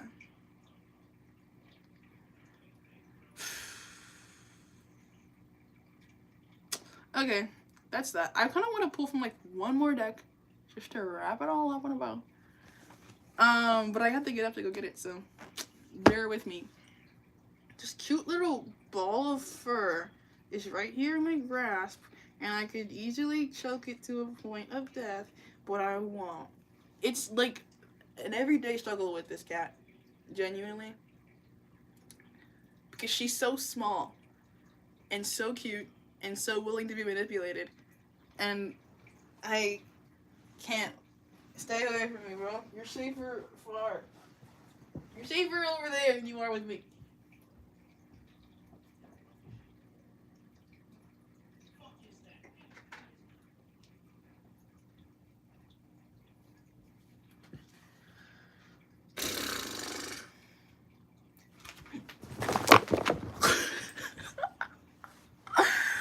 just hit my nose.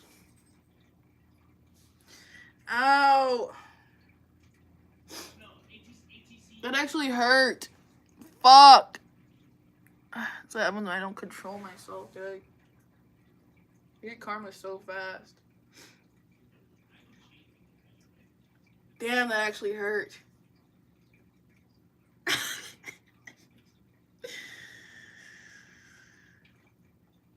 That's the thing with my cat, though. Like, I don't think I've ever seen her actually get hurt. She doesn't really get hurt. Like, you could try to attack my cat, but, like, you're gonna be the one who ends up in trouble.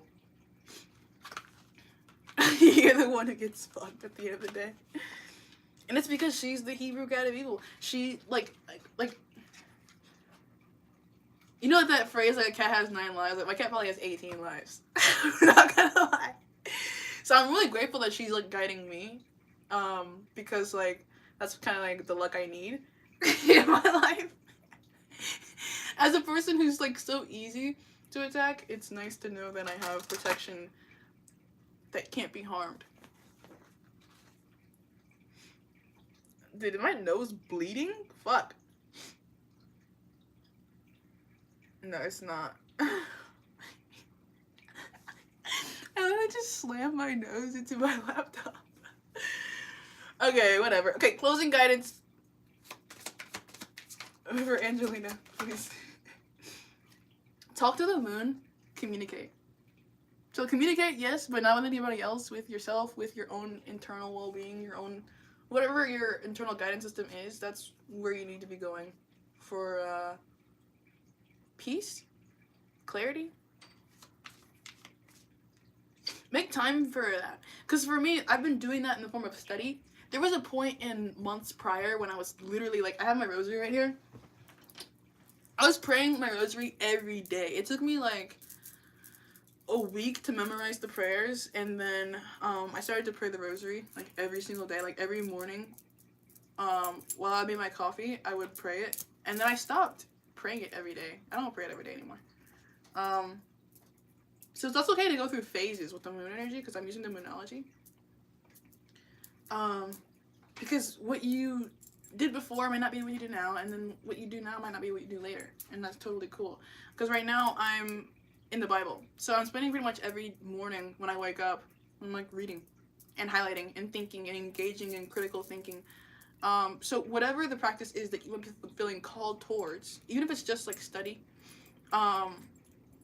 that's an opportunity for you to kind of gain insight or find clues, like Blue's Clues type shit. Blue's Clues.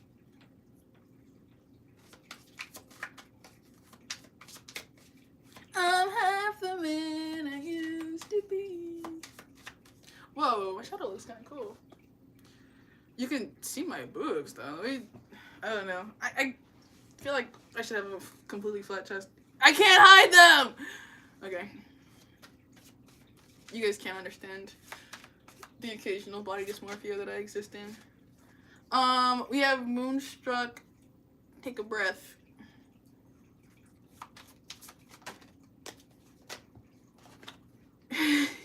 Healing Moon. Seek healing. Dude, all of these cards are like resting cards. Like, you're not... Another thing about the energy is like, just take off. Go. So if you're like, I don't know what to do, that's fine. That's actually probably where you're supposed to be right now. And then whenever you feel like that, take a risk at the bottom of the deck. In the reverse, though. Whenever you feel like that, go to your little space, your little, like, corner of the world where you feel safe and, like, no one's gonna come in on you. Start, like, really, like, diving into yourself, diving into, like, a text, diving into videos, like, enriching yourself in whatever way you're doing that, because it can take a bunch of different forms and still be effective and beneficial and prosperous. In fact, it probably should take multiple forms. It probably shouldn't just be, I'm studying. It should also probably be, like, occasionally I pray, and then occasionally I read tarot, and occasionally I take, like, long walks, and I let myself think, and then sometimes I just listen to music, and I lay on my back, and I just think. Like, there's different things that you should be doing. And through these different, like, avenues and different venues, like, you're opening yourself up for information to be coming through to you, so that whenever you get that nudge to go, you know that it's the right thing to do with take a risk. Like, it's like when you get the idea that feels risky, but you've been contemplating it and meditating it and getting it reaffirmed from all these different avenues and perspectives, then you're not going to have so much worry about the success that lies on the other end of the risk, because you've already been receiving all the confirmation you could possibly ask for that that's the thing that you're supposed to be doing. That's pretty much what happened with me with the whole, like, launching my creative business thing. Because, like, for months before I even said anything, I was like, I don't want to go to college. I don't really want to.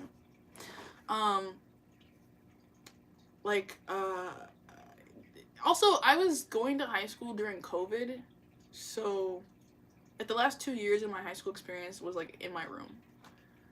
I had a lot of time to think. And I wasn't around anybody, and, I always knew I was kind of different from people who I was, like, coming up with. Like, I kind of always knew I was special, honestly. So, when I had all that time alone, and then I had also, those trusted people that I trusted, like, my YouTube tarot readers and stuff like that, like, giving me advice about, like, launching my own thing, I was like, okay, yeah, shit, like, I think I want to do this. Fuck. She scratched me. I deserve it. But yeah, yeah, you might start to feel like this is what I want to do.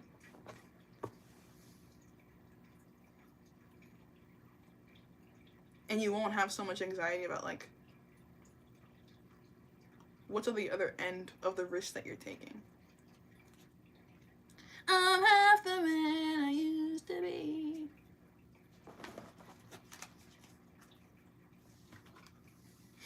I feel regretful the fact that I just pounced on my cat and wounded myself on live.